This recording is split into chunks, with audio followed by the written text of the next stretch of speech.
There we go. New boyfriend in. So Walter, how are you doing today? Anthony, how are you? Doing all right. Doing all right. Awesome. Thank you for coming down to meet with me today. Okay. To do a book review, it typically takes an hour and 15 minutes. Is that okay? Yeah. Okay, perfect. Now, what would you like to cover today? Just had a couple of questions on the loan. I didn't really understand what he was saying. Why can't I just take the money out? Why do I have to take a loan? Why don't I just go to the bank if I need to take a loan? Okay. Interest.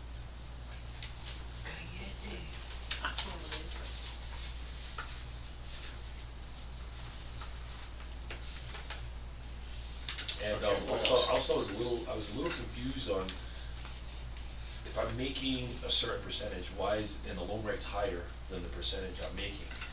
Like I think you said in your policy, you told me last time, I make a guaranteed 4%, but the loan rate is 5%. How will I be making money in that scenario? Okay.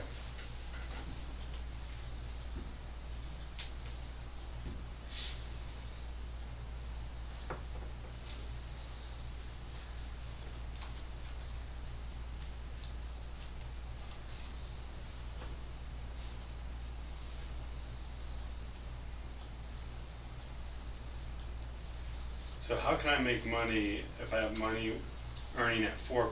But I'm getting charged 5. Yeah.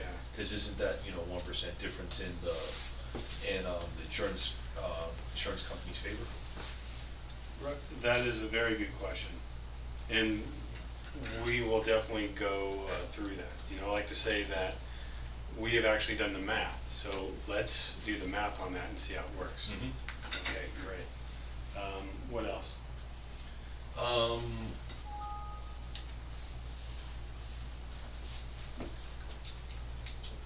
Do I want to change same color scheme to performance? Sorry about that. And if you could just walk me through, just in your opinion, why having an insurance policy is better than having an investment. I talked to a couple of friends of mine that are in the investment world, and they kind of said that, hey, I can get you a better interest rate, Better rate rate of return over here than with your insurance policy. They kind of thought it was a little bit simplistic, and not able to get me where I'd like to go as far as paying off my mortgage, putting away money for the future.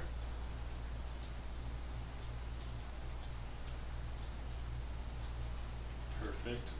What else? That's basically it. And if you could just maybe show me how I could pay down maybe something like my mortgage. It's a little bit bigger of an expense. How would we kind of handle that? And I don't have enough money to put up for the whole mortgage to put into the policy. How would you suggest going about paying down a mortgage or something very big? Can I just ask a question? Can we take a parenthesis? Do most people ask this many questions, or is this the norm or the exception? Exception. Okay. What's the norm? The norm, a lot of times if they've read I rarely get a question. Oh. Like at this point. At this point, we've had one meeting, and they have read the book. And when you say what would you like to cover, they basically say? A lot of times that they just want to learn more. Maybe they ask some questions, but they don't know what they are. Yeah. You know what I mean? Okay. Do you ever get why would I pay this 5%? I can get one for less. Nobody's ever brought that to me, but a lot of times I will show how the loan process works, and it's funny, Yvonne, I had this question yesterday. Well, I just want to hear your answer. That's why we threw those there, because that way they train on what to answer during the meetings. Okay. Okay, let's move on. So, Walter, how to pay off a mortgage? You know what? We have a very cool example of how we had a client who had about $420,000 worth of debt. Okay. We showed them how to pay off over 57 months. Okay. So what would that be interesting to kind of show you? I see, that would example? be, yeah, that would be Okay. great, because obviously my mortgage isn't that high. Okay, perfect. Now, is there anything else? No, I mean, honestly, just to learn more. Like, I mean, obviously, I went home and, read the book, and, it kind of seems a little bit too good to be true. And, I just, maybe we could, you could go over some of the points that that obviously you know better than I do, to kind of settle my fears that I'm not getting into some type of pyramid scheme, or, something that, down the line is going to kind of implode or hurt. Okay, great. And I tell you, I had some of the same questions when I read the book. I tell you, I could not sleep for the next 3 days, going through some of the same questions that you are. Is this really true? This sounds too good to be true. Why isn't everybody doing it? And I actually, when I had my CPA firm, I had a lot of relationships with other financial planners. So I actually went up to each one of them. Tell me why this wouldn't work. Nobody could give me a valid answer. And there was one who'd said, well, I could earn a better rate of return, and I'll show you how we address that. But so what I did is I tried it. I kind of put my a toe in the water, and then I paid off my car, and then I kind of realized, well, paying off my car, that money is just going from my checking account and the checking account of my policy. I still have control of it, so I started to feel more comfortable with it. And then as I did, and then I got another policy, and I kind of started taking on more of my debt. But so now what I'd like to do is kind of show you a few concepts here, and I want you to feel comfortable to ask me any questions during this process. Okay. Or either, depending on the question, we may answer it right then. But if not, we'll go back here and write it down, and we will either we will try to go through it today, or we will go through it if we meet again. Okay. So again, I want you to feel comfortable asking me questions, and I want you to feel comfortable for me asking you questions. And then at the end of the meeting, and especially since you've read the book, you should have a pretty good understanding on whether this is for you or not. And Walter, if it's not for you, that's okay. This is not for everyone. If it's not for you, feel free to tell me no. Okay. And if it is for you, then what I'd like to do is I'd like to be able to talk about the next step. That sound okay? Yep. Okay, perfect. All right, so let's get into the fun stuff. Now, Walter, the last car, or the next car that you're going to buy, how much do you think you're going to spend on the next car you're going to buy? 65. It's the Raptor. Yep. Is that your partner, or? That's my man over there. Yes. That's your man? About $65,000. Okay. We didn't tell you that we're all swingers. That's why I left them. 65,000.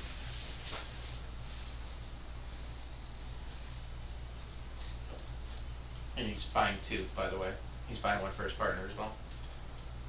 My partner wants the Mustang. I want both. You have needs. Oh, dude, remind me to tell you what he showed me. Okay, so Walter, let's say that you had $65,000 in an account that was earning 4%. Okay, and you wanted to buy your man a Raptor. Okay, That's for me. Okay, so you are going to take the money out of your account Okay. and pay for the car in cash. Okay. Right? But then your banker's like, hey, Walter, I heard you're shopping for a car. What if you leave your money in our bank, earning 4%? We're going to use that as collateral, and then we're going to loan you $65,000 to buy the car, and we're only going to charge you 6%. But at the end of the term, you're going to earn more money on the 4% than you're going to pay back at the 6%. It's impossible. Right? Exactly. That was my first reaction, right? Because in our mind we are losing 2%. Yeah. So let's take a look. So we have 65,000. 650 then? I hope I'm I'm getting. not, you said I you're a hope, swinger. I hope I'm I getting don't the know how many. I hope I'm getting the 4% on that one. cars. I hope I'm getting the 4%. Well, if you on put that. it in there, Yeah. you're going to get it. Okay, so let's say at 6%. Now, typically, if you were to finance a vehicle, over how long would you typically finance it? What do you say? Probably 3 to 5 years, right? Or- It's up to you. I mean, I'd like to pay it off as soon as possible. Let's say 4 years. okay. 48 months. So 65,000 at 6% or 48 months is 1526. Okay, so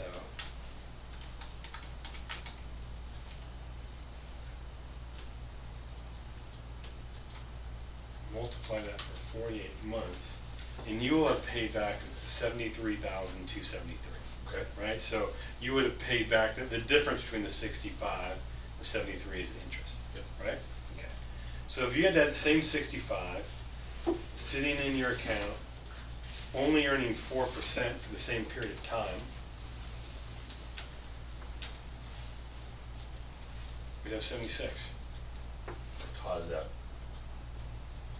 That doesn't seem right. Right? It doesn't seem right because the way that we've been taught, we're so focused on rates and rates of return that our mind is telling us that we are losing 2%. Sure. Okay. So just like last time, Walter, I'm going to go. I'll make a copy of all these notes. I'm going to save them, and then in the next day or two, I will email them to you. Great. Okay. So, do you have any idea on how this works, or are we using funky calculators? I think you're using funky calculators, Right. Anthony. I don't know. You gotta help me out here. Let's take a look.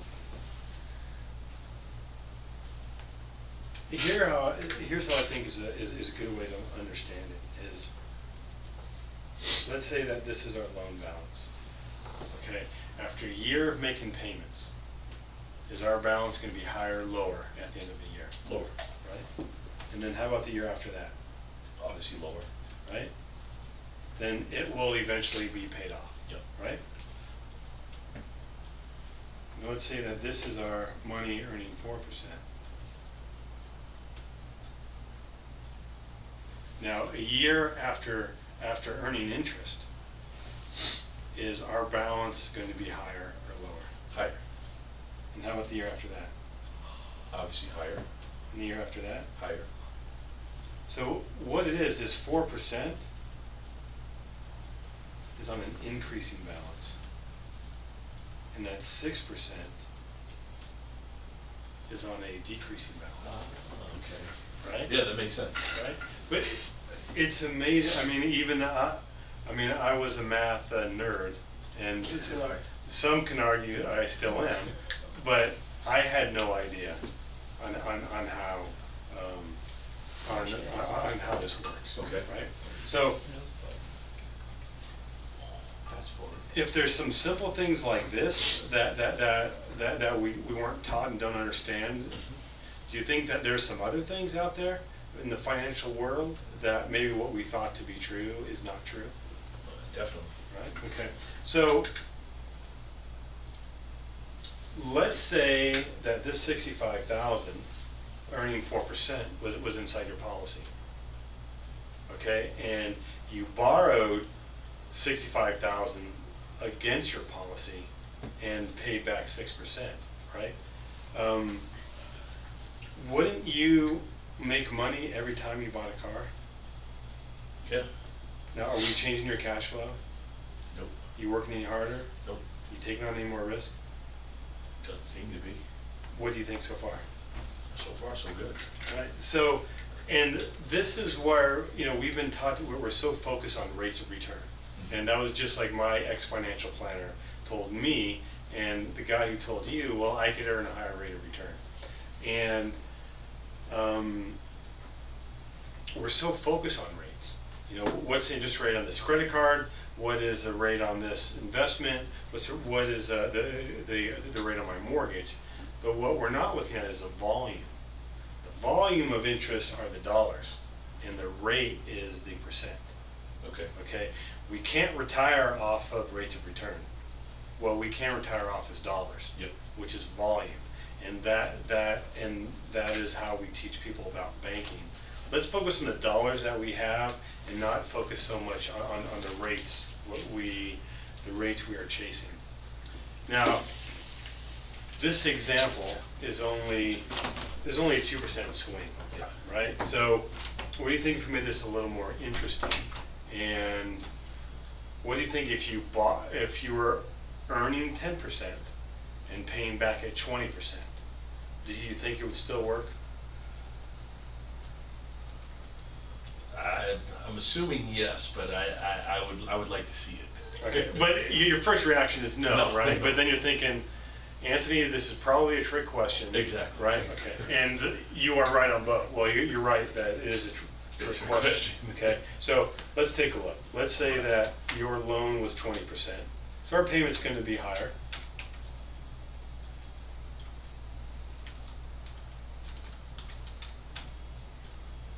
So now we're paying almost $30,000 in interest. And let's change this to 10%. So did it still work? Yeah, it still worked. So do you see how important it is that we have our money in an account that is continuing to compound, Yeah. whether we use it or not? Yep. Right? Okay. Now,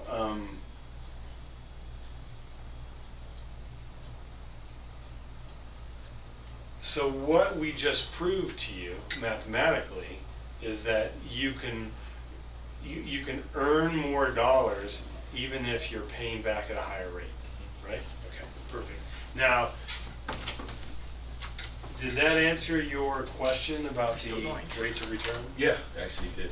Okay. Now, also, one thing we and I don't know if we talked about it last time, is that I tell my clients that you don't have to put all of your money in life insurance, even though we have many of clients who do and are very happy with it. Okay, so you don't have to put it in life insurance or real estate or the stock market or your business. This is not a either or. Okay, this is a and. What you can do is you can put the money in the policy and invest in real estate, or put in the policy and invest in the stock market and your business. So if there ever is an opportunity, because there will be opportunities. The more money you have, opportunities find you. Okay, so when an opportunity comes to earn a higher rate of return or a higher volume, okay, because volume is really what we're looking at, can't you take the money, similar like we did in the car? Could you take this money and take advantage of that opportunity? Sure. And get that volume? Sure. And then once you sell it, couldn't you put the money back and then reuse it? Mm-hmm. Right? Okay. Now, in regards to the book, what was it that intrigued you the most? A couple of different things. The one thing that I saw was, being able to help every future generation of my family, jump up, I guess, an income class. They said that in the book, that the legacy part was something that I want to start having kids. I've got a niece and a nephew, and if I can kind of help them, avoid the stumbling blocks to get the education that I wasn't brought up with and my brother wasn't brought up. I mean, we were brought up to you work, you keep working, you die, and you hopefully leave something behind for somebody. But Yeah. it seems with these policies, you're able to kind of jumpstart future generations. And I also really like the fact that I was in control of my own money, my own finances. Where Nelson Ness said, he'll never see the inside of a bank again. That Right. kind of, Well, it's kind of cool. How did that make you feel with all this volatility and this market was going? Well, we just lost 1,000 points. I don't have a lot in the market, but I saw, the things that I do have in the market, kind of take a tumble.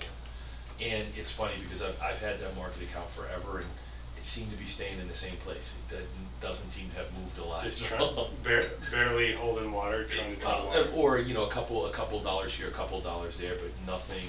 I've had it for probably close to 15 years, and nothing. Not a whole lot of gain. And Walter, I don't know if I told you, but last week my daughter got in a car accident. Oh wow, she all right? Yeah, she's okay. Okay. But her car was totaled, and she was taken to the UMC Trauma Center. And believe me, when I was driving to work that day, I was thinking about my appointments. I was thinking about the NFL season starting, and to get that call that my daughter was in of course my wife says a very bad car accident. She has no filter when it comes to that. Your life changes. Sure. I mean, I'm going to cancel all my appointments. I don't care about the NFL. Yeah. You know what I mean? Sure. Your life can change like that. And when fortunately, my daughter was okay, and we were driving back to the house, and I turned on the radio, and it said that the stock market was down over 1,000 points that day. And my wife said to me, she goes, Anthony, I'm so, with everything we have going on today with Sarah, it's such a relief that I don't have to worry about the stock market crash. It finds me a lot more comfort knowing that our money is safe, and that we have control of it. And legacy is a great reason why a lot of our clients use this. I mean, wouldn't it have been nice if your parents and grandparents had learned this and taught you banking at an early age and had policies? I wish they had. Right. Me too. I mean, not just your parents, but my parents. But now we have the ability to change it. And imagine how it's going to feel and how your nieces and nephews and kids and grandkids are going to feel knowing that you were the one that actually taught banking to this family and is leaving a legacy for the entire family. Okay. Now, with the book, I think did a good job talking about life insurance. Now, and do you have any questions on why we use life insurance? No, I don't have any questions there. I mean, I did have one question though. I talked to an advisor friend of mine, and he mentioned something about universal life. Yeah. Yeah, I mean, what is that? He said that you get better rates of return and than on this whole life product. You know what? I'm going to make a note of that here, and we will address that because then are going a little more on how we structure policies. Because I talked to him about what we had talked about as far as you said dividend paying whole life and the advantages, the 4% and different things like that. And he talked to me about he asked if I heard about universal life, and I said no, and he said, well, universal life you can get up to 14%. What are the products? And you can never lose. So it's the same as whole life, right? No, it's very different. I talked to the difference between universal life and a whole life. Okay. And really now you're talking index universal life. Oh, okay. But really, there used to just be whole life, and then there was term, and now companies are trying to create these products to be a hybrid. And Nelson did talk about this in the book. Okay. And part of it is that there aren't guarantees in there. Okay. And there's a risk that you can lose all of all of the cash value in your policy can lapse. He said, the guy told me that it was just like whole life. It was just, it was just a better rate of return. It was. It's just like whole life, except it can collapse. Okay. Okay. Now, the reason why we use life insurance, okay, is we're emulating what the banks and the wealthy are doing. Okay. All we're doing is we're creating a system that is on a smaller scale to your family, right? Now, I'd like to talk a little bit about compound interest and the definition of money. How would you define money?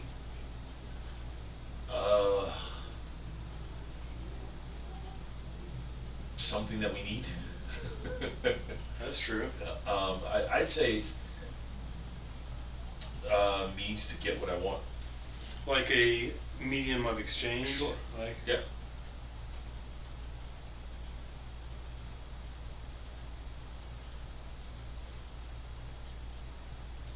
So we take money and then we exchange it for a car, right? Yep. We House. may take for a house, Food.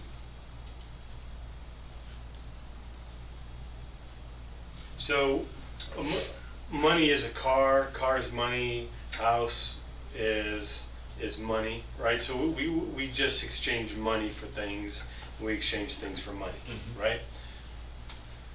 But do you know that we do things with money that we wouldn't do the things that money would buy? What do you mean? For example, would you ever buy a steak and wait 5 years to eat it? No. No? Would you ever buy a house and then wait till you're 59 and a half to use it? No. Right? We wouldn't do that with the things that money would buy, but we do that with money. Isn't that the same thing as if we were to put it in an annuity? We don't have control of it for 5 years. Yeah. Or if we put it inside a IRA or 401k, it's in there and we cannot touch it until we are 59 and a half, right? So No. now, do you think compound interest is a good thing? Yeah. After what you just said, I used to think it was the best way to store to have money grow. Right. But now I'm not so sure. Can you name one business that makes money from compound interest? Well, I know that's how the banks make money, right? That's how they tell us to make money. You give them your money, and if they let it sit, and then you come back and you get it, and it's savings account. Well, there's a difference between what they tell us to do and to what they're doing. For them, compound interest is an expense because they want you to store your money in the account, and they're going to pay you compound interest. Mm-hmm. But what are they doing with your money? Are they going to buy CDs or store it in the vault? I don't know. Never thought about it. Banks are continuing to put their money in motion. Okay? Because the moment you make that deposit at the bank, it now becomes a liability to them. Okay. Because they owe it to you plus interest. Oh. So they're going to put it to work. Okay. Okay, so, but don't you think it's funny that Wall Street and banks tell you the power of compound interest and to store their money and give up control when they are not practicing it themselves? That's true. A little odd, isn't it? Let's see. In regard to speaking of banks, let's discuss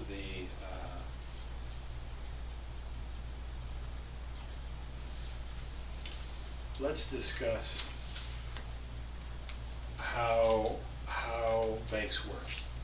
Now, let's say, for example, that you were to put $100,000 inside a bank, Okay?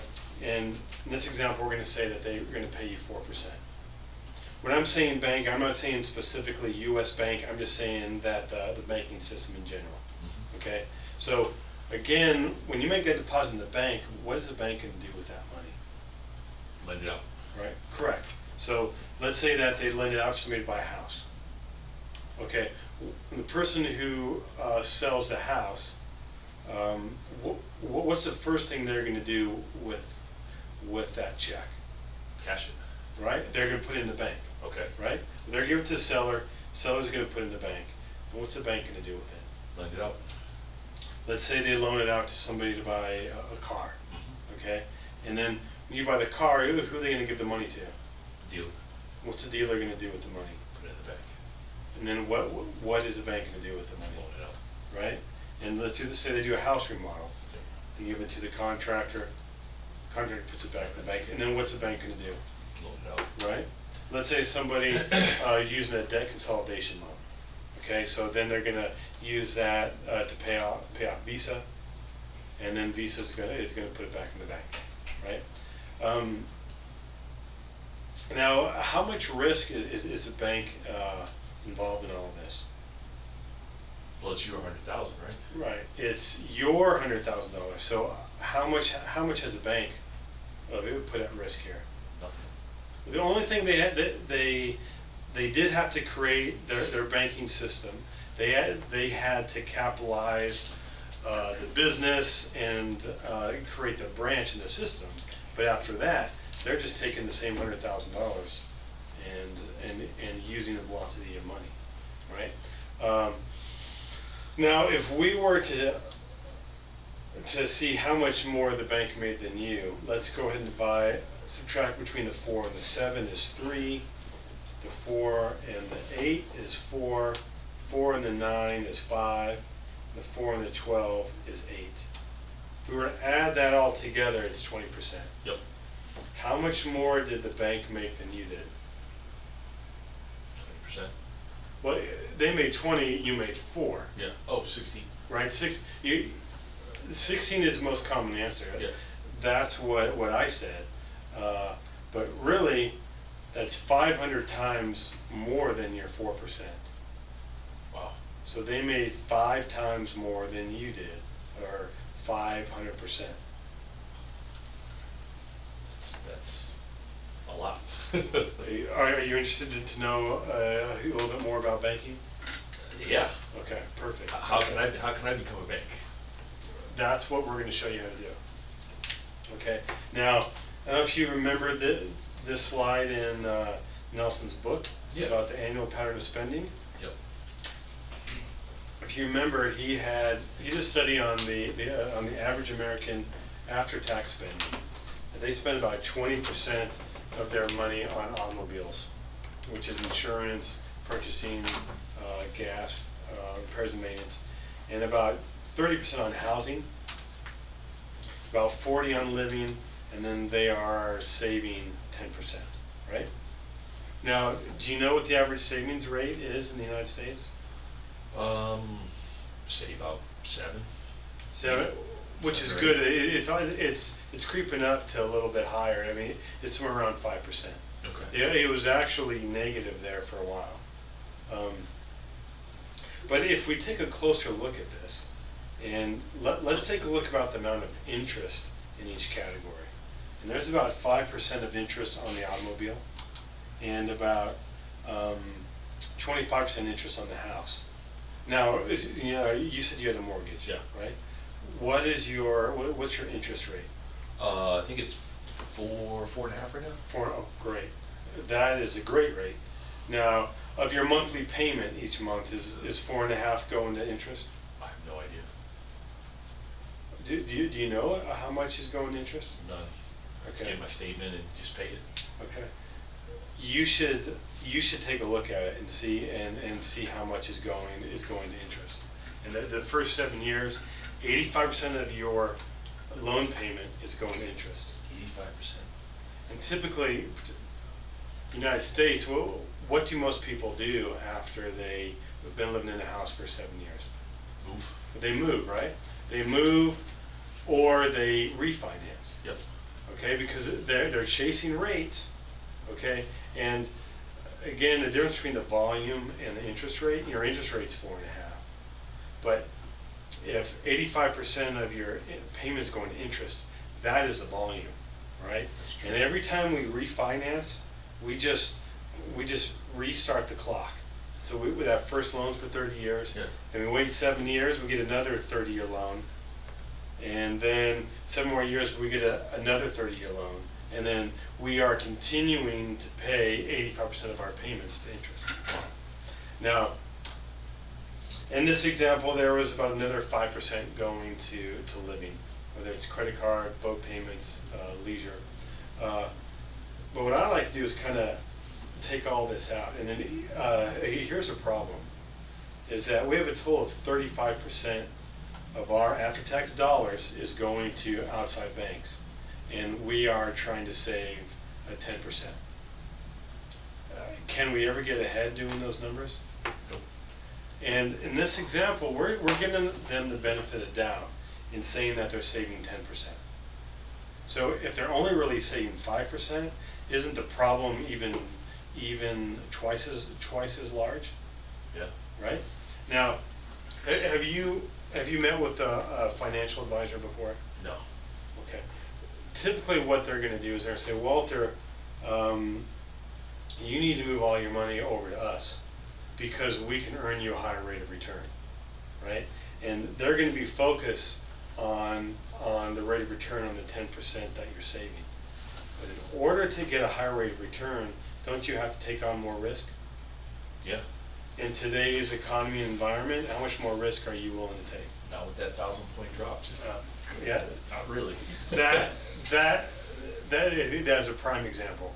And you know, if you look at after that drop, there was a huge amount of people who changed out of their 401k plans, or they started to reallocate their funds. So people panic, and then when the market goes up, they're out of the market. But one of the many reasons that makes us different than other financial firms is we're not focused on the 5 or 10% that you're saving. We're focused on the additional 90% that you're spending.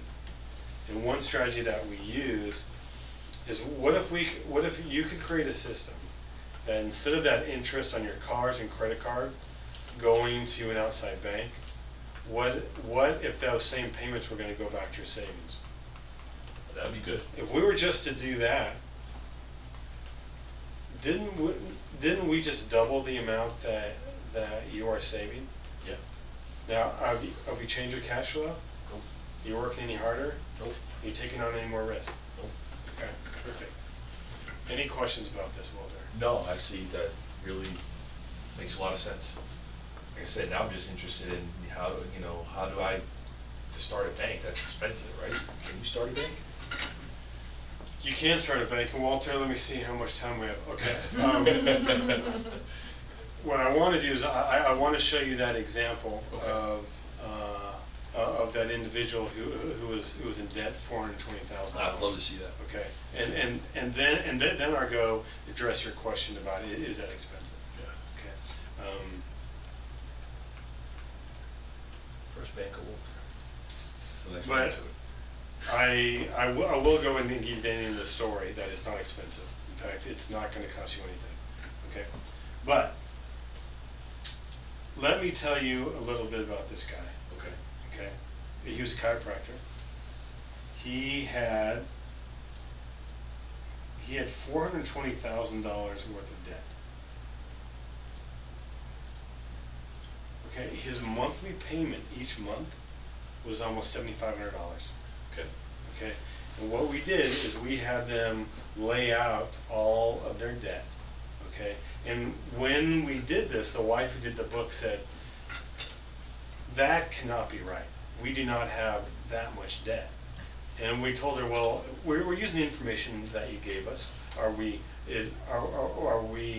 what on here that's not correct? And she went through each one, and well, she goes, you're right.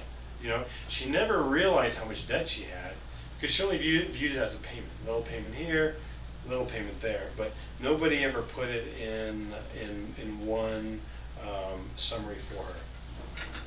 So what they did is they opened up a policy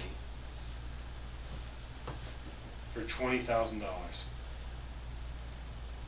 Okay, now immediately, and when I say immediately, I'm talking 30 days, they were able to borrow out $11,200.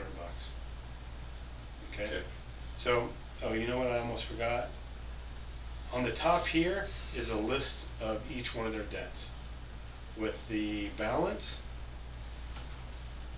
with the, here's the balance, here's the monthly payment, here's the interest rate, and here's how many months it was scheduled to be paid off. Okay? So we have Home Depot, Target, Chase, Barclays, Wallace Practice, U.S. Bank, IRS, First Bank Trust, Sears card, and there were so many we had to go on to page 2.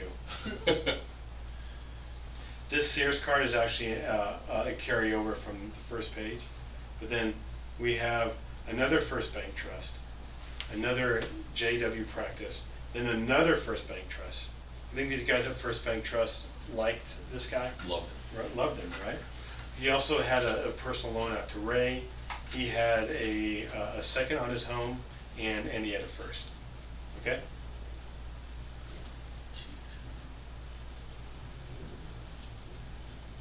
Now, so in regard to these numbers, a lot of these numbers are all relative. This is just his personal scenario. What he did is he's put a policy for $20,000. Okay. Now, he had that money available. Some of our clients might move money. Maybe it's sitting in a savings account that they don't know what to do with it, or maybe it's an investment account. Some people may take some money out of a IRA, or some people pay monthly. Maybe after learning about this, instead of funding their IRA or 401k, they just reallocate that money into a policy. So you can do it annually, quarterly, monthly, anything. Okay. If you were to do it monthly, this whole system would still work. We just really wouldn't be able to. We would be about 12 months behind on this. Okay. Now, what we do is we take that $11,000 and we pay off Home Depot, pay off Target, pay off Chase, and we pay down part of Barclays. Now, what that did allowed us to recapture this $200, this $200, this $228, and about $35 here. So they were used to paying it. Mm-hmm. All we did is, instead of paying Home Depot, Target, Chase, and Barclays, we created a separate account. We call it the segregated account. Okay. And they put that money in there each month. Okay. So they did that for 7 months, and you're going to see right here, this Wallace Practice, it was scheduled to be paid off in 7 months. Okay, so we told them, you can either, so this was scheduled to be paid off, you could either include that in your program, or you can, or you don't have to. But it shows the flexibility that we have with this program. But they said, look, I'm drowning in this debt. I really want to get out. I am used to paying that $1,000. I want you to include it. Okay? So now, instead of doing $665, we're doing $1,720. We do that for the remaining months of the year. So what do you? I'm a little confused there. So what happened between the 665 and the 1720? This Wallace Practice Okay. was paid off. Okay. So that freed up 1,054. How did we pay off the Wallace Practice? See here where it's scheduled to be paid off in 7 months? Oh. So it was I already understand. scheduled to Okay, be. I understand. I got it. Okay. So now 12 months go by, and we do the same thing. We open up, we have a premium deposit of 20,000. Okay. And now we're able to use 17,540. Okay. Okay. And this is how much we have in our segregated account. Okay. That's a total of $30,000. Okay. Okay. So we take that and we pay off Barclays. The Wallace is paid off now. We paid off US Bank. We paid off the IRS. And we pay off this First Bank Trust. Okay, so that allows us to recapture 725, 425, the 250, and the 265. So now, instead of that money going to all those banks, it now goes into a bank that we own and control. Follow me so far? I get you. Okay. Now, so how much have they put into their program so far? 40,000. All right, 40,000. How much debt have they paid off? Quite a bit. They paid off the 11,200 and the 30,000, which is approximately 40,000. Okay. Right? So they put in 40, and we've been able to take out 40,000. Okay. So as of now, how much does this cost us? Nothing. Okay, perfect. All right. So we just continue the process. Anthony, I have a question. In Yeah. the first year, they put in 20, but they only were able to take out 11. Did you read the book? Yes. I'm just teasing. So how come we can't take out more? Great question. Well, now we are creating a business. Okay. Okay, and there's going to be some startup expenses in the business. Okay. And some of those are going to be for the underwriting process, where we send a doctor to your house, sometimes and a nurse, to underwrite you.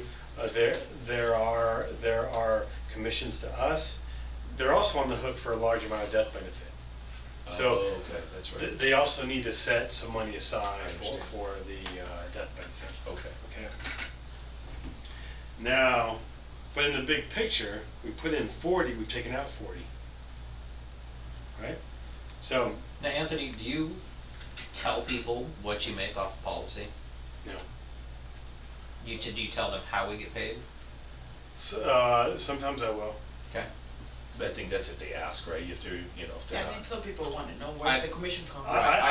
I found people salespeople are very hesitant to let them know how we get paid. I don't have a problem with it. In the first year, I let them know they've got underwriting costs. They obviously have to pay me, yada, yada, yada. Some people completely leave that out. And I Well, feel like it. A lot of times when somebody asks that question, I do include that there are commissions for me. And if somebody starts asking questions why isn't everybody doing this? One of the things somebody told me is that they make huge amounts of commissions of that. That's what I've heard a couple people say too. But I found what I do is I go more towards the death. Like, look, you're getting this huge death benefit. If you die in the first year, okay, the insurance company's on the hook for this amount of money. So I kind of shy away from. I don't shy away from it, but I say like Anthony says, like, look, you're starting a business. If you were to start a McDonald's on the corner, it's going to take money, and then I go towards the death benefit. Like, look, if you die tomorrow, the company's on the hook for this money, Right. even though you've only paid in $200, $300 in premium. And then I quickly jump to the second year.